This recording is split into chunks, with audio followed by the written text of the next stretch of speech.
see. If you hear voices on here and you join and you don't get thrown off right away, it's probably a good night. Well, actually, the one good thing that I had a good chuckle about, the one gentleman that just said he had to leave. Now, my brother Eustace, who is my brother Eustace, he said, and I've been playing ham radio forever, and I am in a band, and I have a mobile radio too. But over the past, 38 years, I have not been able to encourage not one guy in the band to become a ham radio operator. But they love when I play. Like when we're on the road and they goes like, hey, dude, why don't you turn the radio on? So they love when I talk. They love to hear the guys talk back to me. But in 38 years, I've not been able to encourage one guy to become a ham radio operator. Hence the reason. My brother used to say, I don't want to be a ham radio operator. All you guys talk about is how's my signal, how's my radio, how's my signal, how's my antenna. And then we goes, I got to go because my wife just got home. But the one guy that just left, he didn't leave because his wife just got home. So I'm going to have to use that escape route one of these days. Over? Well, I'll tell you what, this frequency here is kind of the Island of Misfit Toys, so if there's anything you'd like to gripe about, or if there's anything bizarre and strange you want to hear about, if there's any drama that's shocking and unbelievable, here's where you need to be. Nothing's out of bounds. Roger. But don't you guys agree with me, though, that most ham radio operators goes, how's my signal, how's my antenna, how's my radio, how's my signal, and I got to go because my wife just got home. Yes, 95% of the other hams that are out there. But there's those numbers again, Gary.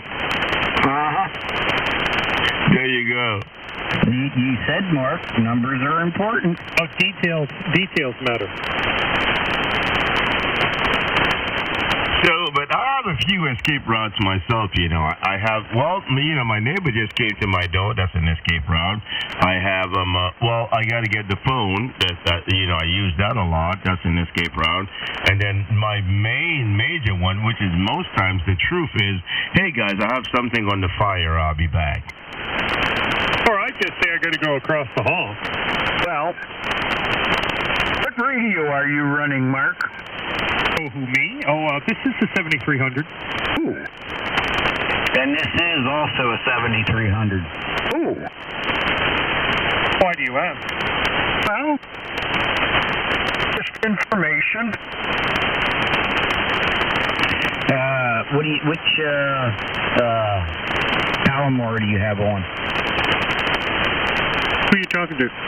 You. Oh, me? Yeah. I don't have a Palomar. Well, then I forgot what the name of your amp is. Oh, the Dentron. That's it, Dentron. I'm using the same Dentron that I've been since I started talking to Rich after I got off the 500M. And Rich, I'm using the Titan. Ooh. Yeah, he's got a real amp. Yeah. The model 425. Hey, Mark, you got that thing tuned up to 100, don't you? What, the Dentron? Oh, I always set the rig at 75%, and it runs the Denny right up to what it's supposed to do, and kind of has been sitting there ever since I got it. Well, the reason why is I kind of paused to make sure I wasn't running over anybody, because everybody seems to be playing box. But the reason why is I am playing the TS2000, which my friends call it the antiquated radio, and that thing never goes over 20 over, and you just ran me 20 over in my radio. Over. The band conditions are probably really good. We're recovering from them two solar geomagnetic storms we had last week. Yeah, blame it on the band. Mark, I just discovered something. Really? Yeah, I was only running half power on the amp. Oh, well, that's one way to make it last longer. Now she's up to full power. Full power, huh? Full power. Are you lighting any trees on fire yet? No. Hey, Mark. John. Go right ahead. The other day, a guy came in from Virginia named Kevin. He was a little muddy. He was a W3, I think QD or something, similar to mine, but you're like, hello, John. Am I really that muddy that you thought it was me? John, you really know how to put a guy on the spot.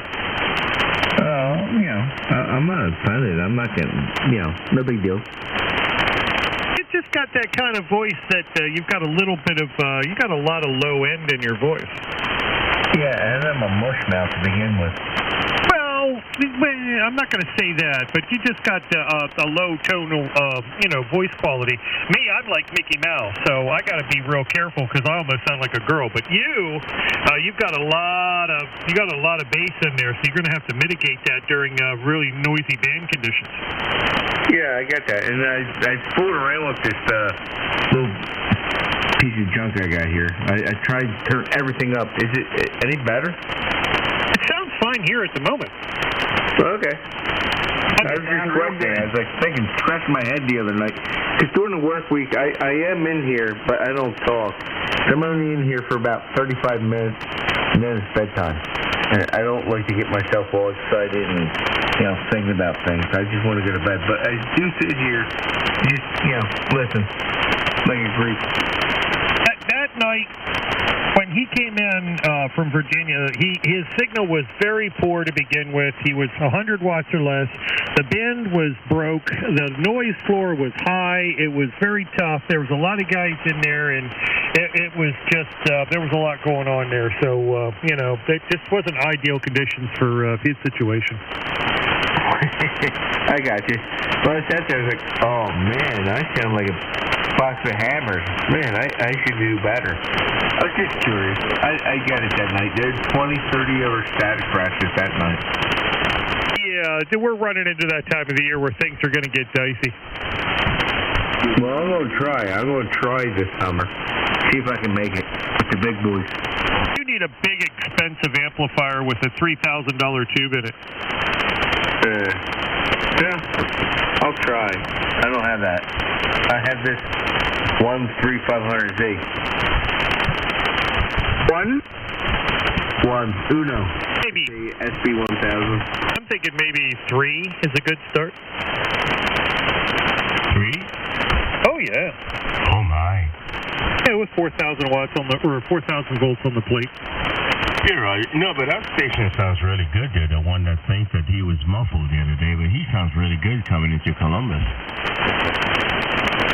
It all depends on what expensive pair of headphones you're listening to from Walmart. No, I'm not listening to it. The only time I put my headphones on is when somebody says, but tell you have too much bass, or you have too much, or you sound really muffled, then I reach for the headphones. And if I sound like I know that I sound like, then it's not me, then it's them. Usually when a guy has too much bass on the mic, you can just ask him if he's running a Heil, and 70% of the time you'll get a yes. Yeah. Maybe that's what you need to offset your froggy voice. I am's what I am. That's right. Good evening, N3QAM. Evening, Keith. Oh, this is KCQXD, by the way.